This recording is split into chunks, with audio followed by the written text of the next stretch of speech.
The chef who burned down his own restaurant. Somewhere right now, there's a version of your work that's smaller than you imagined and more meaningful than you ever expected. Go find it. 3 a.m. and Daniel Voss is standing across the street from his own restaurant, watching it burn. 6 years of saving, every dollar he'd ever earned, poured into copper pans, into marble countertops, into a menu he'd rewritten 47 times. Gone in under 2 hours. He doesn't scream. He doesn't cry. He just stands there, watching orange light dance across glass that used to be his front window. 7 days. That's all it was. 7 days before opening night. This is the story of how losing everything taught a man what he was actually supposed to be building. Daniel wasn't reckless. He was careful, meticulous even. The kind of chef who plated a dish 4 times before it left the pass. But the wiring in that old building was original to 1974. And nobody, not the inspector, not the landlord, not Daniel, caught it in time. No insurance payout. The policy hadn't kicked in yet. Technicality. One signature away from being covered. Instead, he got debt. $190,000 of it. And then the internet found him. Someone posted the security footage. It went viral for exactly the wrong reason. Chef's dream restaurant burns down days before opening. Karma, the headline read. The comments were worse. Cursed timing. This is hilarious. Maybe cooking wasn't for you. Daniel read every single one. At 2 in the morning, alone in a motel room that smelled like bleach and cigarettes, with a phone he could no longer afford the payments on. For 3 weeks, he didn't cook, didn't want to, couldn't look at a knife without his hands starting to shake. He'd wake up at 3 a.m., the exact time the fire had started, heart pounding, certain he smelled smoke. Friends stopped calling, not out of cruelty, just nobody knows what to say to a man who lost everything to a spark in a wall. Then his sister said something that cracked him open. You don't have to open a restaurant, Daniel. You just have to cook something for someone tomorrow. So he did the only thing he could think of. He walked 11 blocks to St. Agnes Shelter Kitchen and asked if they needed help. They needed a lot of help. The Shelter Kitchen had one working burner. Donated vegetables, half of them bruised. A pot big enough to feed 60 people.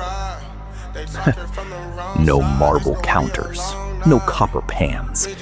Just Daniel, a wooden spoon, and 40 pounds of onions he needed to caramelize by hand. He made soup. Simple, humble soup.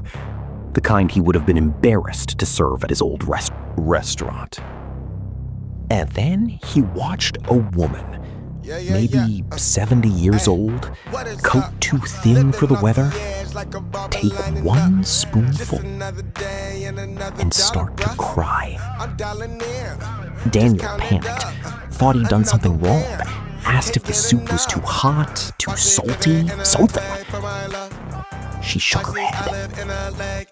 "No, baby," she said. "It's been so long since anyone seasoned something like they actually cared." The narrator pauses. Long beat. Daniel stood there holding a ladle, and something in his chest that had been clenched for weeks finally let go. Not because the soup was extraordinary, because it was honest. He kept coming back every day for 2 months, and somewhere in that shelter kitchen, an idea started forming.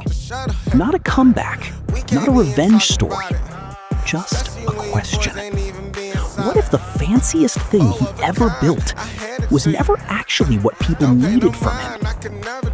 With the last $4,000 he had, Daniel rented a tiny storefront. No white tablecloths, no wine list, just 8 stools, 1 counter, and a rotating menu of soups made the way his grandmother used to make them. Slow, patient, unhurried. He named it simply the counter. The first week, 12 customers came. By the 3rd month, there was a line down the block every single day before opening.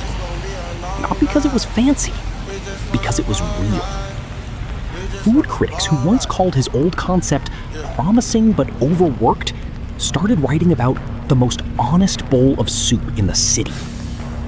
The fire hadn't ended Daniel's career.